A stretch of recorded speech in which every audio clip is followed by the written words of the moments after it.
Remember, tell if Aspria's first season there was no transfer window and he was he was signed during the season. That's why. Okay, that makes a bit more sense. That makes a little bit more sense. Yeah, he was. You two showing your age. I know, old men here, mate. Old men over here. That's why you should respect your elders and listen, boys. I'm only messing here.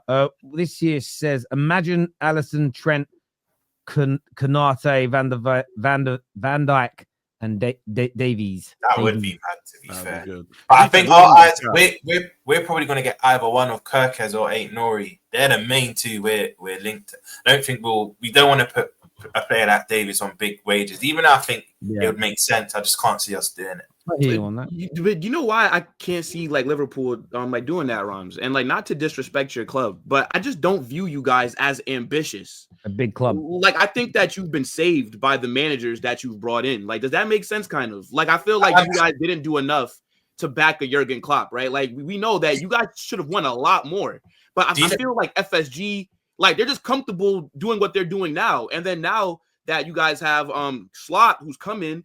Right, they barely backed him. Right, I think they only gave him Chiesa, and now you're sitting top of the league. I feel like they're gonna just be comfortable, and they're like, "Yo, like, you know what they will." But even if you look at the history, well, let me go back to since I've been there. Let's say the last 25 years. Okay. The only out and out world class player I've seen us sign is Thiago.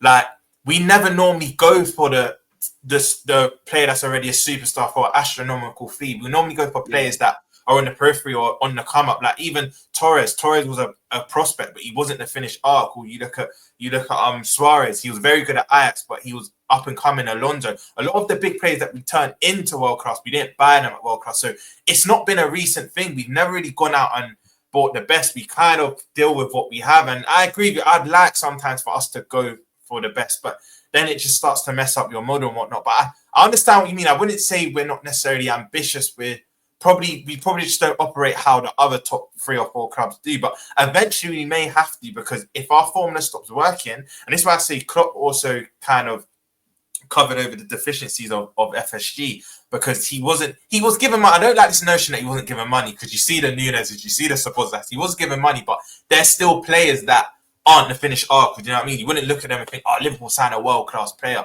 In my time, it's only been Thiago. So, Roms, just to clarify, is the only reason, is that the only indicator that your owners aren't ambitious because you haven't bought world-class players? Is that your main indicator? I wouldn't say that's the only indicator, because if you look at what they've done off the field with the AXA training centre and whatnot, I think as owners, if you're going off the field, they've actually been very good. But I feel like when we've had managers that have needed a player or kind of asked for a player, they've not always given the funds available. I truly believe Slot wanted more this summer. I don't know this. I'm not going to be like, you get some people in the comments that say, oh, are you his mate? Do you know he wants this? No, but I feel like you wanted more. He's a new manager. Like your first window is when you should be given the most, I wouldn't say the most money to spend, but essentially you should get what you've asked for at. And the fact he was given a keeper that is eligible to play for us for the following summer, and Chiesa on near enough deadline day, it's not what you'd like. But aren't they vindicated by the fact that you are number one? No, they've gotten lucky. That's down to Slot. No, that's not down to them. If you allow me to finish. Sorry, carry on. So then, because that's your perspective. It seems like whenever I say you're number one in the Premier League, you're lucky. You're number one in the European Cup competitions, it's because you're lucky. You got a great manager, you're lucky. Maybe they're not that lucky. No, maybe they know. Wait, saying I'm saying lucky. No, I'm kind of answering those questions and your question at the same time, which is maybe they just know what they're doing, and maybe they've taken that risk, and maybe the sign of a good owner is not always giving money, but also sometimes withholding it, making sure that the new manager does get his feet under the table, understands his squads a little bit better, and that the squad that he receives understand him a little bit better, and that to see how it works out. And then you can look at a January window or a summer window to see where he'll know more now where the deficiencies lie and where he needs to put players in. When people say lucky, and from the outsider looking in, and you can say you're a Newcastle supporter, I don't know what your intellect around football, your knowledge around football has got to do with the club that you've chosen to support is. That's insane to me. But when I look at Liverpool in the past 8 years, you win the Champions League, you win the Premier League, you've won various domestic trophies. You're one of the most feared teams in the European circuit. Real Madrid do not want no parts of you, no matter how much they spend. I definitely do. And then they turn around and say they are lucky. They are lucky. They're not ambitious. To me, it's mind blowing, and it is, if anything, sniffs of a little bit of ingratitude, shall I say? Ingratitude. Wait, when did FSG take over Liverpool? I think it was what? It was like 2009. Okay. No, 2012. I think it was 2012. All right, hold on. Wait, let me go real quick. All right, wait. So Google is saying, okay. So 2010, right? October 2010. All right. It was one of them. Then what were they doing up until Klopp came? Because I remember when Klopp came, right? The team that they had wasn't really that good, right? They never won a Premier League.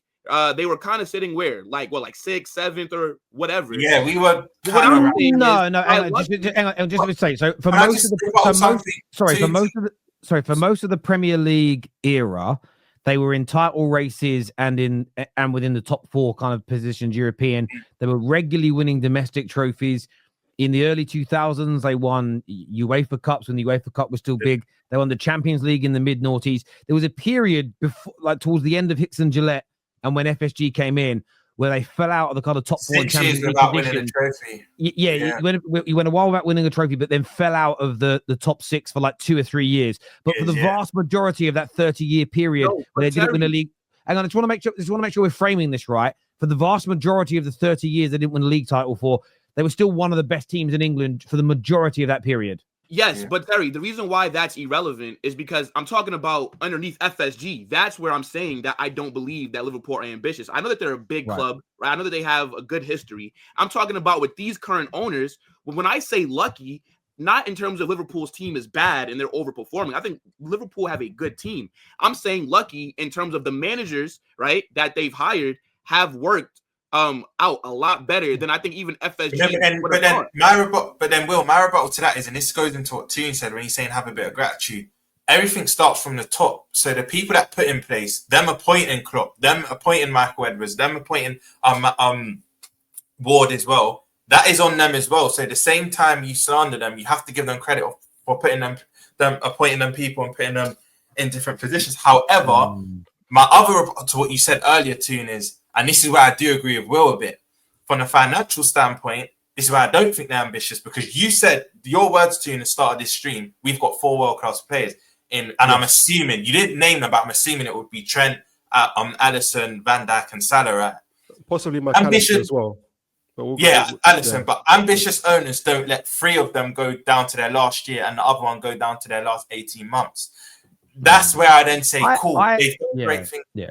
They've done great things off the field, but when it comes to stuff like this and plays that they know will guarantee us success, I mean, you only got to look at what Mo Salah's doing this season. That's where I think you're not. Just to say that in the top 6 right now in the Premier League, though, Roms, how many clubs can say they've got 4 or 5 world-class players in their squad? Made them world class. Not many. They didn't. It doesn't. You see what I'm saying? You keep on moving this goalpost. I tell you, there's world class players at Liverpool. You tell me, but they made them. It's not. Klopp made them. Klopp made them. Nobody thought that Mo Salah was going to start moving like this. Trent's from the academy, right? They bought Andy Robertson from, I think, Hull City. No, but then aren't they good owners? This is where you're both making good points, because Will, all them people at the club that became world class and whatnot, that all comes from the top. FSG had to appoint them people. However, once we have these players and managers and whatnot at our disposal, we're not getting the best out of them. We're not giving them what they deserve, whether that's wages and whatnot. How long has Van Dijk been at Liverpool currently? Van Dijk signed in January 2018, so this will be his 6 years.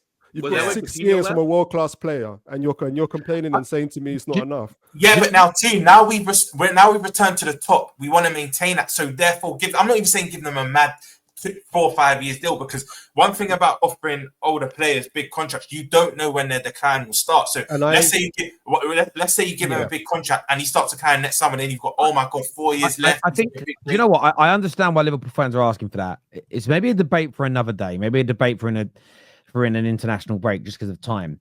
But what I find interesting is when you listen to and what the bit I'm about to say that is when you listen to a lot of older Liverpool fans, and the reason I mentioned that is because at some point, Roms, God willing, you'll be one of the oldest Liverpool fans alive, right? When you're young, at some point, as long as you have a long and fulfilled life, at some point you're going to remember. There's going to be a stage in history where you know more about Liverpool than someone who's in their 20s because you remember more. You've been around, right?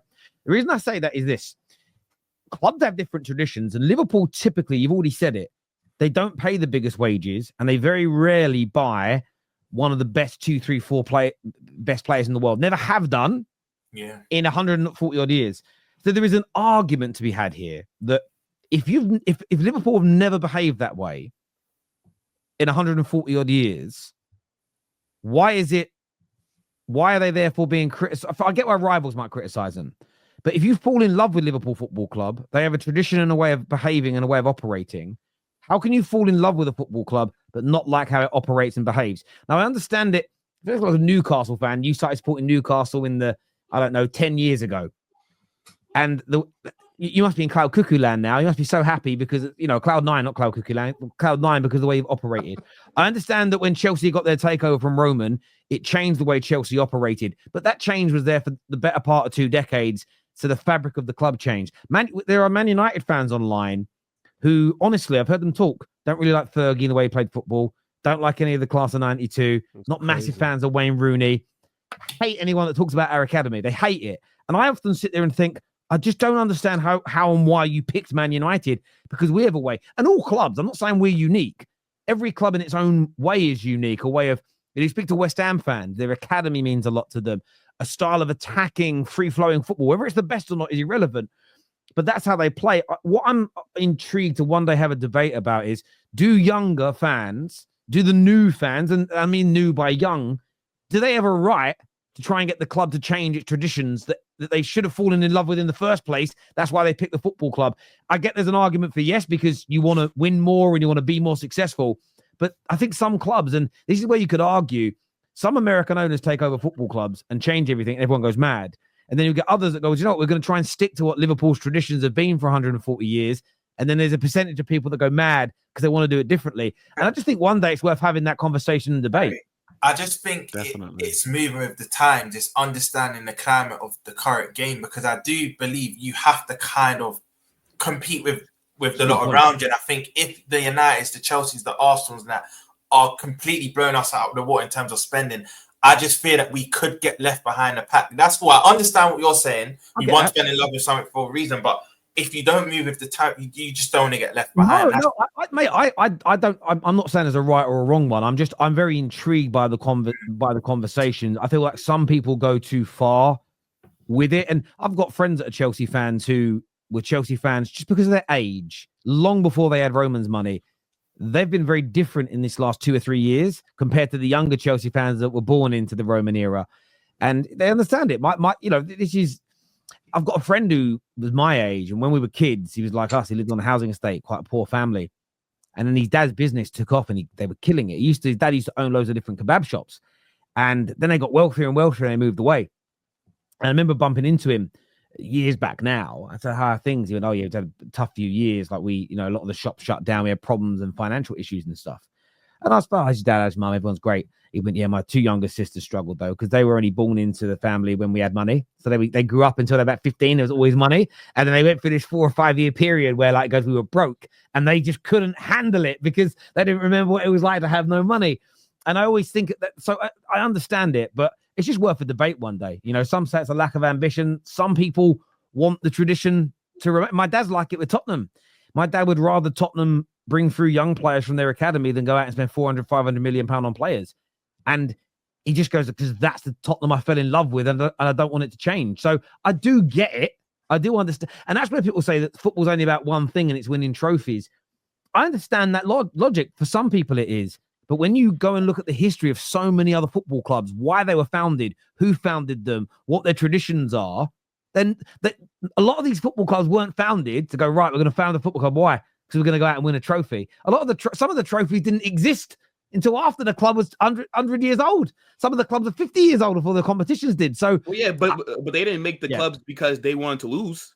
No, it's not about wanting to lose. No, that isn't what I'm saying. I'm talking about ways of operating as an example. Like for me, if someone said to me now, Terry, United's academy for the next 100 years is going to be dead. No one's going to be produced there, but you're going to win in that time 15 Champions Leagues. I don't know if I'd take it. I don't know if I would sacrifice a very important tradition of my football club being eroded for trophies. Now, I want both. All right, and not because I'm greedy. I'd love both of them. What about eroded for financial gain, Terry? Would you explain that? Because I actually believe that some owners are coming into the English game and they're eroding the club's traditions and values purely for their own financial gain.